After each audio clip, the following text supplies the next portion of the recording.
संघवाद।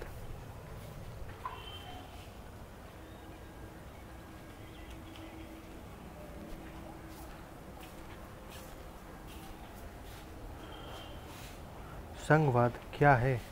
सोवियत संघ विश्व की एक महान शक्ति था, पर 1989 के बाद वह अनेक स्वतंत्र देशों में बँट गया। इनमें से कुछ ने मिलकर स्वतंत्र राज्यों का राष्ट्रमंडल बना लिया। सोवियत संघ के विघटन के प्रमुख कारण वहाँ शक्तियों का जमाव और अत्यधिक केंद्रीकरण की प्रवृत्तियाँ थीं। इसके अलावा उज़्बेकिस्तान जैसे भिन्न भाषा और संस्कृति वाले क्षेत्रों पर रूस के आधिपत्य ने भी विघटन को बढ़ावा दिया। कुछ अन्य राज्यों जैसे चेकोस्लोवाकिया, यूगोस्लाविया और पाकिस्तान को भी अपने देश का विभाजन देखना पड़ा। कनाडा में भी अंग्रेजी भाषी और फ्रेंच भाषी क्षेत्रों के आधार पर विभाजन की संभावनाएं बढ़ गई थीं। भारत के लिए क्या यह महान उपलब्धि नहीं है कि 1947 के दुखद विभाजन और स्वतंत्र राष्ट्र के रूप में पिछले 6 दशकों से वह अपना अखंड तथा स्वतंत्र अस्तित्व बनाए हुए है। आखिर इस उपलब्धि का आधार क्या है? क्या हम ये कह सकते हैं कि इसका काफ़ी कुछ श्रेय भारतीय संविधान द्वारा अंगीकृत संघीय व्यवस्था को जाता है? ऊपर जिन देशों का उल्लेख किया गया है वे सभी संघीय राज्य थे, पर वे एकजुट न रह सके। इससे लगता है कि संघीय संविधान अपनाने के साथ साथ संघीय व्यवस्था की प्रकृति और व्यवहार भी बहुत महत्वपूर्ण है। भारतीय भूभाग एक महाद्वीप की तरह विशाल और अनेक विविधताओं से भरा है। यहाँ 20 प्रमुख और सैकड़ों अन्य छोटी भाषाएं हैं। यहाँ अनेक धर्मों के मानने वाले लोग निवास करते हैं। देश के विभिन्न भागों में करोड़ों आदिवासी निवास करते हैं। इन विविधताओं के बावजूद हम एक साझी ज़मीन पर रहते हैं और हमारा एक साझा इतिहास है। खासकर उन दिनों का जब हम आज़ादी की लड़ाई लड़ रहे थे। हमारे बीच दूसरी कई समानताएं हैं। इसी कारण हमारे राष्ट्रीय नेताओं ने भारत को विविधता में एकता के रूप में परिभाषित किया। कभी कभार इसे विविधताओं के साथ एकता की संज्ञा भी दी जाती है। संघवाद में कोई ऐसे निश्चित और कठोर सिद्धांत नहीं होते जो प्रत्येक ऐतिहासिक परिस्थिति में समान रूप से लागू हों। शासन के सिद्धांत के रूप में संघवाद विभिन्न परिस्थितियों में भिन्न भिन्न स्वरूप ग्रहण करता है। संघीय राज्य की शुरुआत अमेरिका से हुई, लेकिन वे जर्मनी और भारतीय संघवाद से भिन्न है। फिर भी संघवाद की कुछ मूल अवधारणाएं और विचार अवश्य हैं। निश्चित रूप से संघवाद एक संस्थागत प्रणाली है जो 2 प्रकार की राजनीतिक व्यवस्थाओं को समाहित करती है। इसमें एक प्रांतीय स्तर की होती है और दूसरी केंद्रीय स्तर की। प्रत्येक सरकार अपने क्षेत्र में स्वायत्त होती है। कुछ संघीय देशों में दोहरी नागरिकता की व्यवस्था है, पर भारत में इकहरी नागरिकता है। इस प्रकार लोगों की दोहरी पहचान और निष्ठाएं होती हैं। वे अपने क्षेत्र के भी होते हैं और राष्ट्र के भी। जैसे हम में से कोई गुजराती या झारखंडी होने के साथ साथ भारतीय भी होता है। प्रत्येक स्तर की राजनीतिक व्यवस्था की कुछ विशिष्ट शक्तियाँ और उत्तरदायित्व होते हैं तथा वहाँ एक अलग सरकार भी होती है। दोहरे शासन की विस्तृत रूपरेखा अमूमन एक लिखित संविधान में मौजूद होती है। ये संविधान सर्वोच्च होता है और दोनों सरकारों की शक्तियों का स्रोत भी। राष्ट्रीय महत्व के विषयों जैसे प्रतिरक्षा और मुद्रा का उत्तरदायित्व संघीय या केंद्रीय सरकार का होता है। क्षेत्रीय या स्थानीय महत्व के विषयों पर प्रांतीय राज्य सरकारें जवाबदेह होती हैं। केंद्र और राज्यों के मध्य टकराव को रोकने के लिए एक स्वतंत्र न्यायपालिका की व्यवस्था होती है जो संघर्षों का समाधान करती है। न्यायपालिका को केंद्रीय सरकारों और राज्यों के बीच शक्ति के बंटवारे के संबंध में उठने वाले कानूनी विवादों को हल करने का अधिकार होता है। संघवाद के वास्तविक कामकाज का निर्धारण राजनीतिक संस्कृति, विचारधारा और इतिहास की वास्तविकताओं से होता है। आपसी विश्वास, सहयोग, सम्मान और संयम की संस्कृति हो तो संघवाद का कामकाज आसानी से चलता है।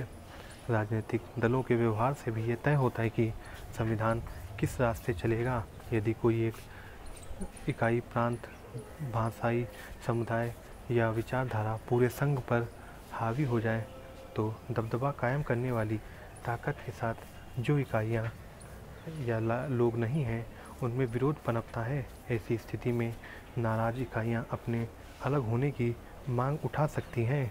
नौबत गृह युद्ध तक की आ सकती है। बहुत से देशों को इस अनुभव से गुजरना पड़ा है।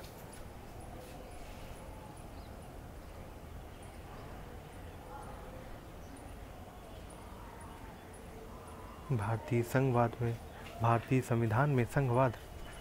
आज़ादी से पहले ही राष्ट्रीय आंदोलन के अनेक नेता इस विषय पर सहमत थे कि भारत जैसे विशाल देशों पर शासन करने के लिए शक्तियों को प्रांतीय और केंद्रीय सरकारों के बीच बांटना जरूरी होगा।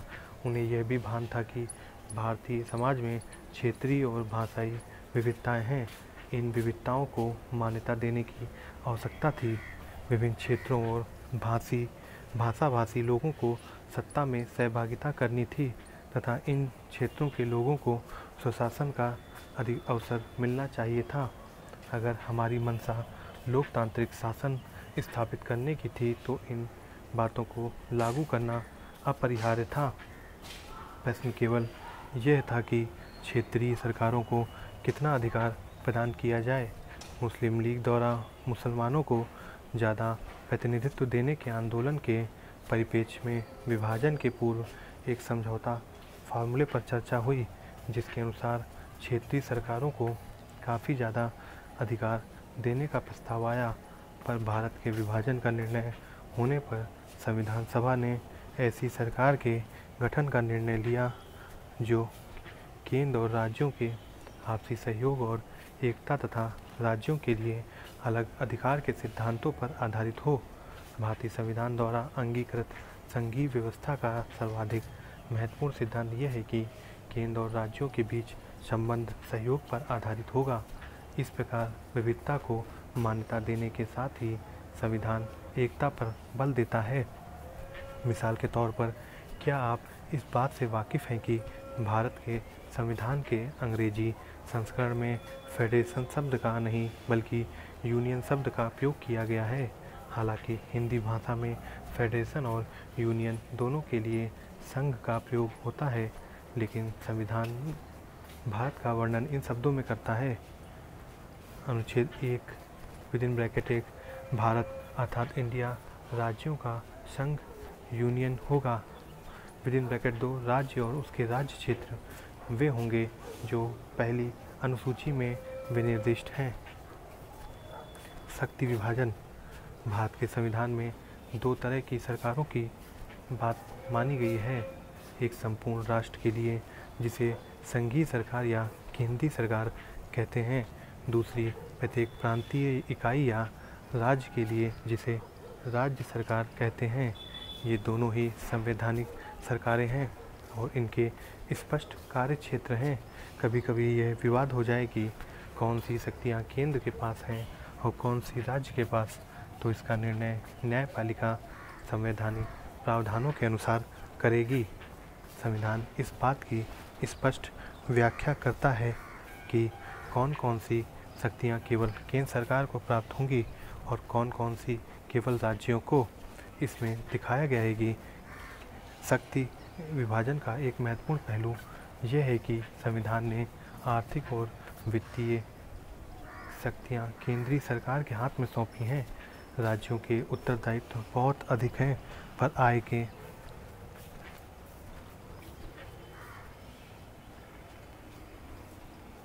साधन कम। सशक्त केंद्रीय सरकार और संघवाद। अमूमन ऐसा माना जाता है कि भारतीय संविधान द्वारा एक सशक्त केंद्रीय सरकार की स्थापना की गई। भारत एक महाद्वीप की तरह विशाल तथा अनेकानेक विविधताओं और सामाजिक समस्याओं से भरा है। संविधान निर्माताओं की मान्यता थी कि हमें एक संघीय संविधान चाहिए जो इन विविधताओं को समेट सके, पर वे एक शक्तिशाली केंद्रीय सरकार की स्थापना भी करना चाहते थे जो विघटनकारी प्रवृत्तियों पर अंकुश रख सके और सामाजिक राजनीतिक परिवर्तन ला सके। स्वतंत्रता के समय केंद्र के लिए ऐसी शक्तियाँ आवश्यक थी, क्योंकि उस समय देश में न केवल ब्रिटिश सरकार द्वारा गठित कुछ प्रांत थे, बल्कि 500 से ज़्यादा देसी रियासतें भी थीं, जिनका या तो पुराने प्रांतों में विलय या नए प्रांतों के रूप में गठन होता था। देश की एकता बनाए रखने के साथ साथ संविधान निर्माता यह भी चाहते थे कि सामाजिक आर्थिक समस्याओं का समाधान एक शक्तिशाली केंद्रीय सरकार करे और ऐसा करने में उसे राज्यों का सहयोग भी प्राप्त हो। गरीबी और निरक्षरता और आर्थिक असमानता आदि कुछ ऐसी समस्याएं थीं जिनके समाधान के लिए नियोजन और समन्वय बहुत ज़रूरी था। इस प्रकार राष्ट्रीय एकता और विकास की चिंताओं ने संविधान निर्माताओं को एक सशक्त केंद्रीय सरकार बनाने की प्रेरणा दी। आइए उन संवैधानिक प्रावधानों पर ध्यान दें जो सशक्त केंद्रीय सरकार की स्थापना करते हैं। किसी राज्य के अस्तित्व और उसकी भौगोलिक सीमाओं के स्थायित्व पर संसद का नियंत्रण है। अनुच्छेद 3 के अनुसार संसद किसी राज्य में से उसका राज्य क्षेत्र अलग करके अथवा 2 या अधिक राज्यों को मिलाकर नए राज्य का निर्माण कर सकती है। वह किसी राज्य की सीमाओं या नाम में परिवर्तन कर सकती है, पर इस शक्ति के दुरुपयोग को रोकने के लिए संविधान पहले प्रभावित राज्य के विधानमंडल को विचार व्यक्त करने का अवसर देता है। संविधान में केंद्र को अत्यंत शक्तिशाली बनाने वाले कुछ आपातकालीन प्रावधान हैं जो लागू होने पर हमारी संघीय व्यवस्था को एक अत्यधिक केंद्रीकृत व्यवस्था में बदल देते हैं। आपातकाल के दौरान शक्तियाँ कानूनी रूप से केंद्रीकृत हो जाती हैं। संसद को यह शक्ति भी प्राप्त हो जाती है कि वह उन विषयों पर कानून बना सके जो राज्यों के अधिकार क्षेत्र में आते हैं। सामान्य स्थितियों में भी केंद्रीय सरकार को अत्यंत प्रभावी वित्तीय शक्तियाँ और उत्तरदायित्व हैं। सबसे पहले तो आय के प्रमुख संसाधनों पर केंद्र सरकार का नियंत्रण है। इस प्रकार केंद्र के पास आय के अनेक संसाधन हैं और राज्य अनुदानों और वित्तीय सहायता के लिए केंद्र पर आश्रित है। दूसरी तरफ स्वतंत्रता के बाद भारत ने तेज आर्थिक प्रगति और विकास के लिए नियोजन को साधन के रूप में प्रयोग किया। नियोजन के कारण आर्थिक फैसले लेने की ताकत केंद्र सरकार के हाथ में सिमटती गई। केंद्र सरकार द्वारा नियुक्त योजना आयोग राज्यों के संसाधन प्रबंध की निगरानी करता है। इसके अलावा केंद्र सरकार अपने विशेषाधिकार का उपयोग कर राज्यों को अनुदान और ऋण देती है। आर्थिक संसाधनों का यह वितरण असंतुलित माना जाता है और सरकार पर अक्सर ये आरोप लगाया जाता है कि वह विरोधी दलों द्वारा शासित राज्यों के प्रति भेदभावपूर्ण रवैया अपनाती है। जैसा कि हम आगे पढ़ेंगे, राज्य के राज्यपाल को ये शक्ति प्राप्त है कि वह राज्य सरकार को हटाने और विधानसभा भंग करने का सिफारिश राष्ट्रपति को भेज सके।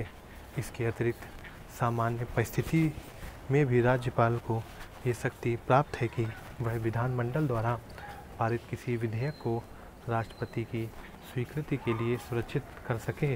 इससे केंद्र सरकार को यह अवसर मिल जाता है कि वह किसी राज्य के कानून निर्माण में देरी कर सके और यदि चाहे तो ऐसे विधेयकों की परीक्षा कर उन पर निषेधाधिकार वीटो का प्रयोग करके उसे पूरी तरह नकार दे।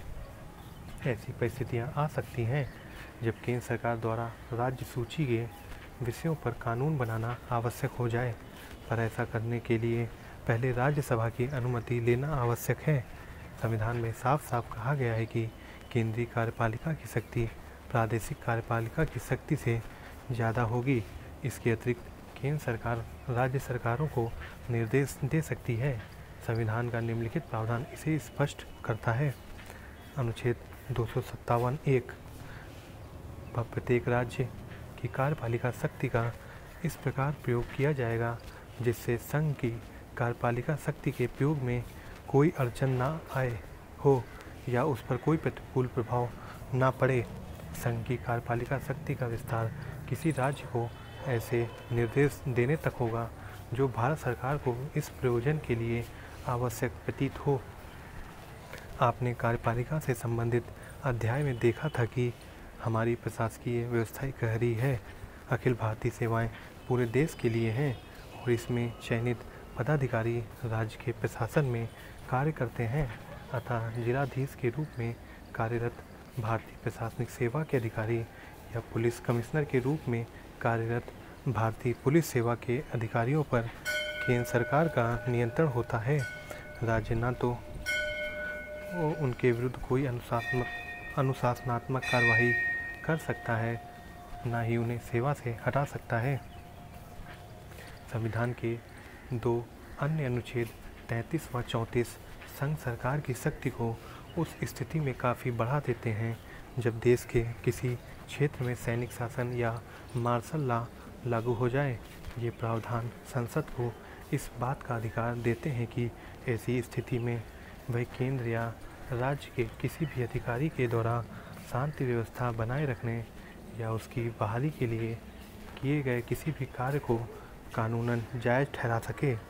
इसी के अंतर्गत सशस्त्र बल विशिष्ट शक्ति अधिनियम का निर्माण किया गया। इससे कभी कभी जनता और सशस्त्र बलों में आपसी तनाव भी हुआ है। भारतीय संघीय व्यवस्था में तनाव। पिछले पृष्ठों में हमने पढ़ा कि संविधान ने केंद्र को बहुत अधिक शक्तियां प्रदान की हैं। यद्यपि संविधान विभिन्न क्षेत्रों की अलग अलग पहचान को मान्यता देता है, लेकिन फिर भी वह केंद्र को ज़्यादा शक्ति देता है। एक बार जब राज्य की पहचान के सिद्धांत को मान्यता मिल जाती है, तब ये स्वाभाविक ही है कि पूरे देश के शासन में और अपने शासकीय क्षेत्र में राज्यों द्वारा ज़्यादा शक्ति तथा भूमिका की मांग उठाई जाए। इसी कारण राज्य ज़्यादा शक्ति की मांग करते हैं। समय समय पर राज्यों ने ज़्यादा शक्ति और स्वायत्तता देने की मांग उठाई है। इससे केंद्र और राज्यों के बीच संघर्ष और विवादों का जन्म होता है। केंद्र और राज्य अथवा विभिन्न राज्यों के आपसी कानूनी विवादों का समाधान न्यायपालिका करती है, लेकिन स्वायत्तता की मांग एक राजनीतिक सवाल है जिसे आपसी बातचीत द्वारा ही हल किया जा सकता है। केंद्र राज्य संबंध संविधान तो मात्र एक फ्रेमवर्क या ढांचा है। इस पर ईंट, गारा, सुर्खी, चूना चढ़ाने का काम राजनीति की वास्तविकताओं द्वारा होता है। अतः भारतीय संघवाद पर राजनीतिक प्रक्रिया की परिवर्तनशील प्रकृति का काफ़ी प्रभाव पड़ा है। 1950 तथा 1960 के दशक के प्रारंभिक वर्षों में जवाहरलाल नेहरू ने भारतीय संघीय व्यवस्था की नींव रखी। इस दौरान केंद्र और राज्यों में कांग्रेस का वर्चस्व था। नए राज्यों के गठन की मांग के अलावा केंद्र और राज्यों के बीच संबंध शांतिपूर्ण और सामान्य रहे। राज्यों को यह आशा थी कि वे केंद्र से प्राप्त वित्तीय अनुदानों से विकास कर सकेंगे। इसके अतिरिक्त केंद्र द्वारा सामाजिक आर्थिक विकास के लिए बनाई गई नीतियों के कारण भी राज्यों को काफ़ी आशा बंधी थी। 1960 के दशक के बीच में कांग्रेस के वर्चस्व में कुछ कमी आई और अनेक राज्यों में विरोधी दल सत्ता में आ गए। इससे राज्यों की और ज़्यादा शक्ति स्वायत्तता देने की मांग बलवती हुई। इस मांग के पीछे प्रमुख कारण ये था कि केंद्र और राज्यों में भिन्न भिन्न दल सत्ता में थे। अतः राज्यों की सरकारों ने केंद्र को कांग्रेसी सरकार द्वारा किए गए अवांछनीय हस्तक्षेपों का विरोध करना शुरू कर दिया।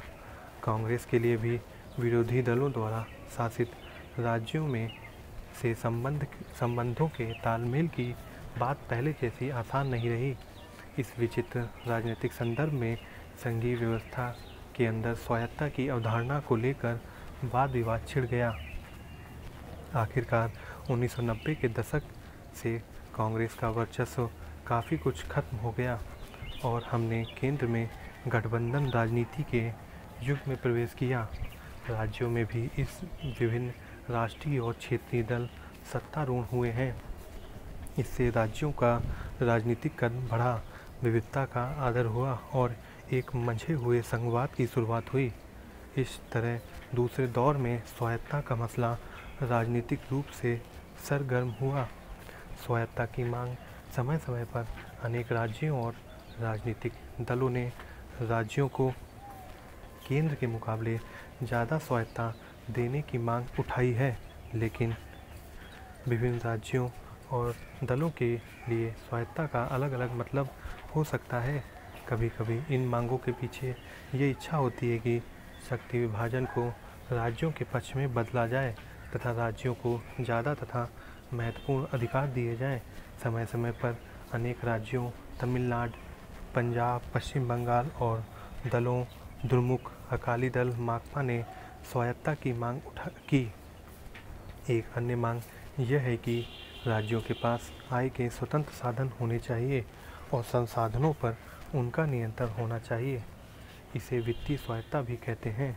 1977 में पश्चिम बंगाल की वामपंथी सरकार ने केंद्र राज्य संबंधों को पुनर्परिभाषित करने के लिए एक दस्तावेज प्रकाशित किया।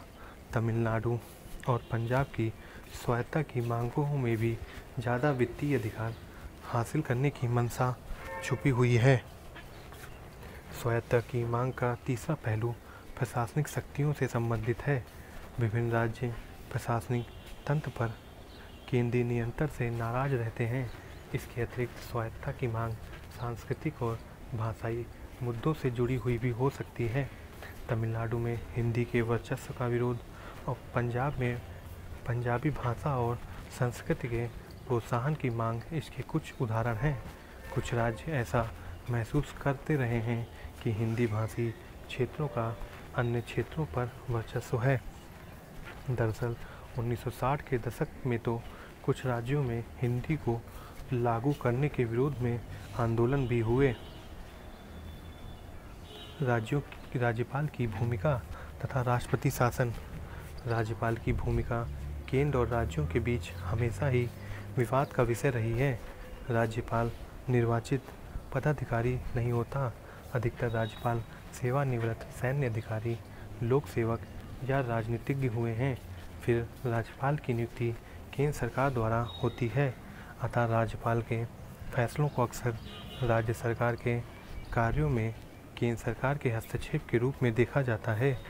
जब केंद्र और राज्य में अलग दल सत्तारूढ़ होते हैं, तब राज्यपाल की भूमिका और विवादास्पद हो जाती है। केंद्र राज्य संबंधों से जुड़े मसलों की पड़ताल के लिए केंद्र सरकार द्वारा 1983 में एक आयोग बनाया गया। इस आयोग को सरकारिया आयोग के नाम से जाना जाता है। इस आयोग ने 1998 में अपनी रिपोर्ट में यह सिफारिश की थी कि राज्यपालों की नियुक्ति अनिवार्य तथा निष्पक्ष होकर की जानी चाहिए। एक और कारण से राज्यपालों की शक्ति और भूमिका विवादास्पद हो जाती है। संविधान के सर्वाधिक विवादास्पद प्रावधानों में से एक अनुच्छेद 356 है। इसके द्वारा राज्यों में राष्ट्रपति शासन लागू किया जाता है। इस प्रावधान को किसी राज्य में तब लागू करते हैं जब स्थिति उत्पन्न हो गई हो कि उस राज्य का शासन इस संविधान के उपबंधों के अनुसार नहीं चलाया जा सकता। परिणाम स्वरूप संघीय सरकार राज्य सरकार का अधिग्रहण कर लेती है। इस विषय पर राष्ट्रपति द्वारा जारी उद्घोषणा को संसद की स्वीकृति प्राप्त करना जरूरी होता है। राष्ट्रपति शासन को अधिकतम 3 वर्षों तक बढ़ाया जा सकता है। राज्यपाल को ये अधिकार है कि वह राज्य सरकार को बर्खास्त करने तथा राज्य विधानसभा को निलंबित या विघटित करने की अनुशंसा करे। इससे अनेक विवाद पैदा हुए। कुछ मामलों में राज्य सरकारों को विधायिका में बहुमत होने के बाद भी बर्खास्त कर दिया गया। 1959 में केरल में और 1967 के बाद अनेक राज्यों में बहुमत की परीक्षा के बिना ही सरकारों को बर्खास्त कर दिया गया।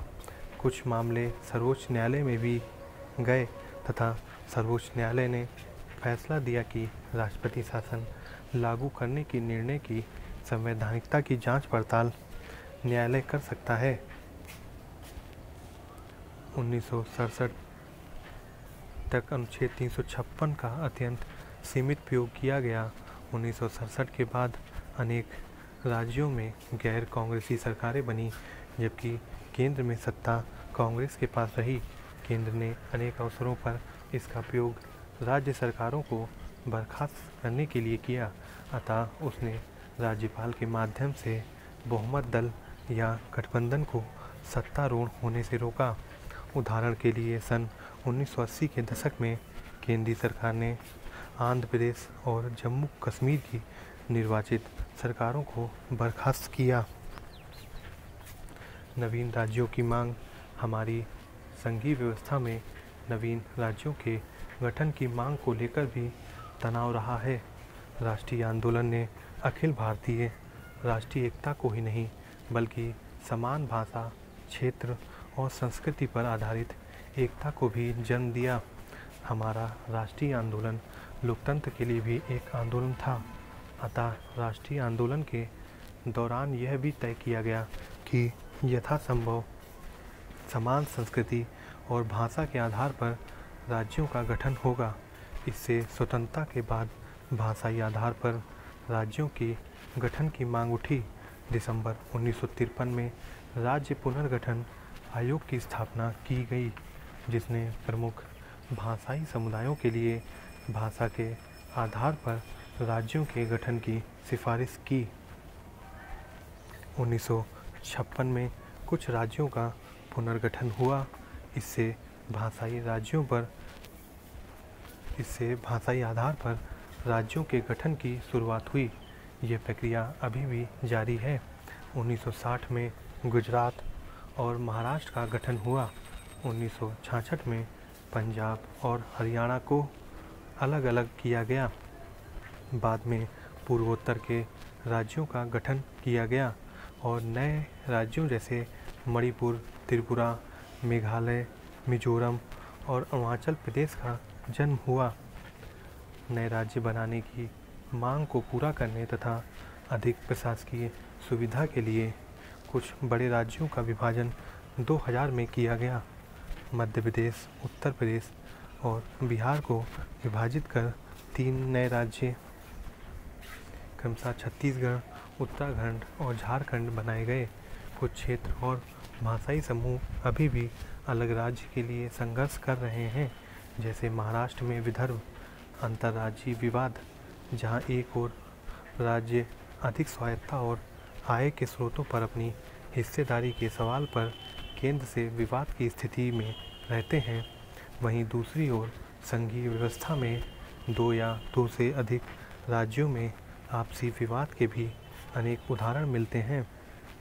यह सच है कि कानूनी विवादों में न्यायपालिका पंच की भूमिका निभाती है, लेकिन इन विवादों का स्वरूप मात्र कानूनी नहीं होता। इन विवादों के राजनीतिक पहलू भी होते हैं, अतः इनका सर्वोत्तम समाधान केवल विचार विमर्श और पारस्परिक विश्वास के आधार पर ही हो सकता है।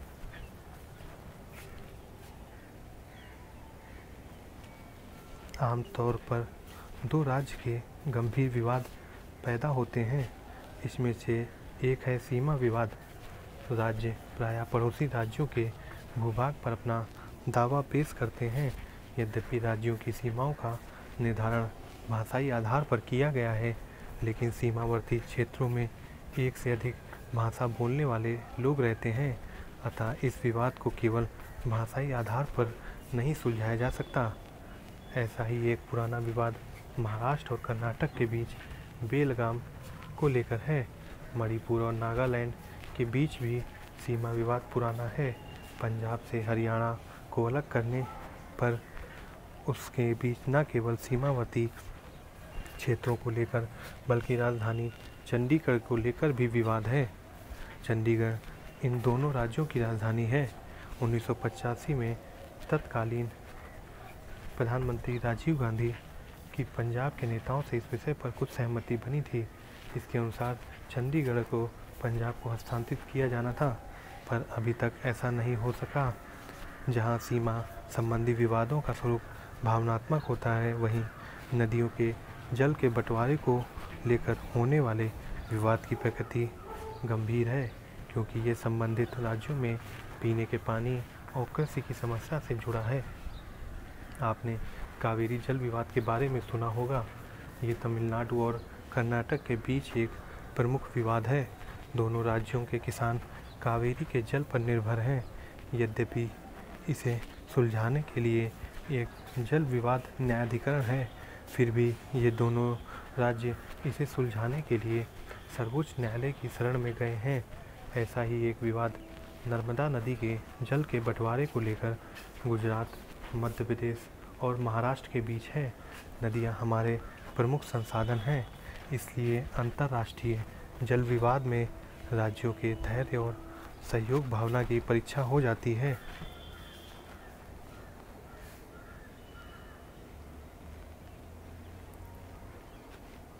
विशिष्ट प्रावधान। भारतीय संघवाद की सबसे नायाब विशेषता यह है कि इसमें अनेक राज्यों के साथ थोड़ा अलग व्यवहार किया जाता है। विधायिका का अध्ययन करते समय हमने पढ़ा था कि प्रत्येक राज्य का आकार और जनसंख्या भिन्न भिन्न होने के कारण उन्हें राज्यसभा में असमान प्रतिनिधित्व प्रदान किया गया है।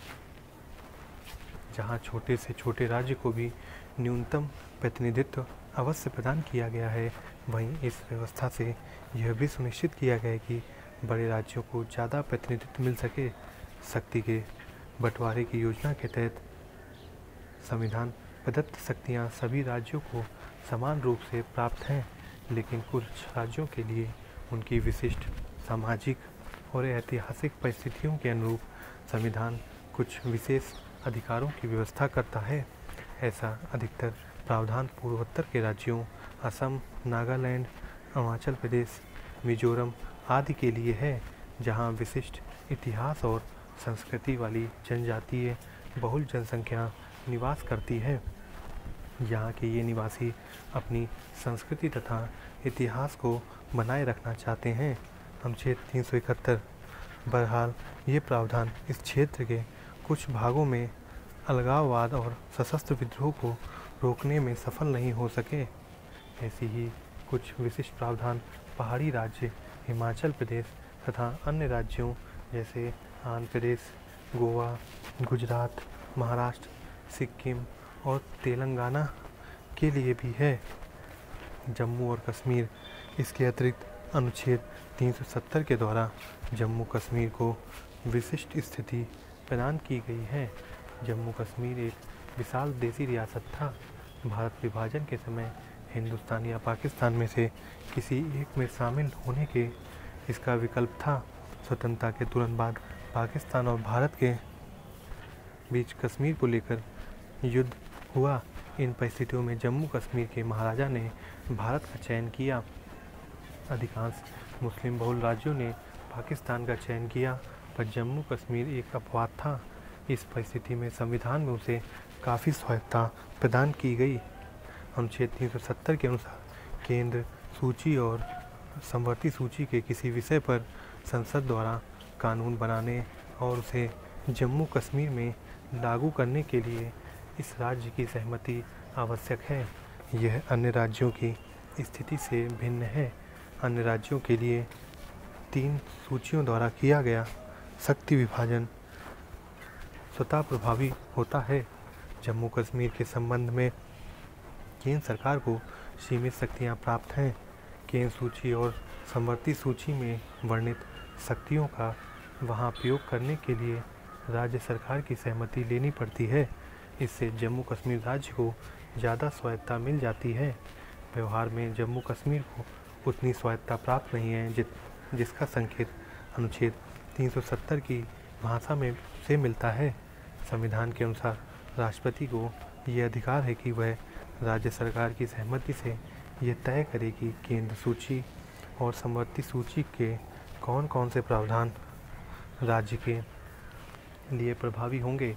राष्ट्रपति ने जम्मू कश्मीर सरकार की सहमति से अब तक 2 संवैधानिक आदेश जारी किए हैं, जिसके अंतर्गत इन सूचियों में वर्णित अधिकतर शक्तियों को राज्य में लागू किया जा सका है। परिणाम स्वरूप जम्मू कश्मीर एक अलग संविधान और ध्वज जरूर है, पर संघीय और समवर्ती सूची के विषय पर राज्य के लिए कानून बनाने की संसदीय शक्ति को अब पूरी तरह से स्वीकृति मिल गई है। इसके अतिरिक्त जम्मू कश्मीर और अन्य राज्यों में एक अंतर यह है कि राज्य सरकार की सहमति के बिना जम्मू कश्मीर में एक आंतरिक अशांति के आधार पर आपातकाल लागू नहीं किया जा सकता। संघ सरकार जम्मू कश्मीर में वित्तीय आपात स्थिति लागू नहीं कर सकती तथा राज्य के नीति निर्देशक तत्व यहाँ लागू नहीं होते। जहाँ यह बताना भी जरूरी है कि भारतीय संविधान के संशोधन अनुच्छेद 368 के अंतर्गत राज्य सरकार की सहमति से ही जम्मू कश्मीर में लागू हो सकते हैं। अनेक लोगों की मान्यता है कि संघीय व्यवस्था में शक्तियों का औपचारिक और समान विभाजन संघ की सभी इकाइयों राज्यों पर समान रूप से लागू होना चाहिए। अतः जब भी ऐसे विशिष्ट प्रावधानों की व्यवस्था संविधान में की जाती है तो उसका कुछ विरोध भी होता है। इस बात की भी शंका होती है कि ऐसे विशिष्ट प्रावधानों से उन क्षेत्रों में अलगाववादी प्रवृत्तियाँ मुखर हो सकती हैं। अतः इन विशिष्ट प्रावधानों को लेकर कुछ विवाद है। निष्कर्ष, संघवाद एक इंद्रधनुष की भांति होता है जहाँ प्रत्येक रंग का अलग अलग अस्तित्व होता है, लेकिन वे सभी रंग मिलकर एक सुंदर और सद्भावपूर्ण दृश्य उपस्थित करते हैं।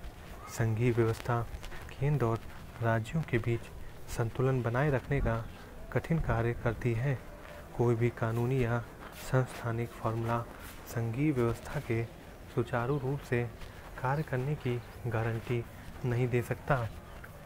इसकी सफलता के लिए जनता और राजनीतिक प्रक्रिया को पारस्परिक विश्वास, सहनशीलता तथा सहयोग की भावना पर आधारित कुछ गुणों, मूल्यों और संस्कृति का विकास करना चाहिए।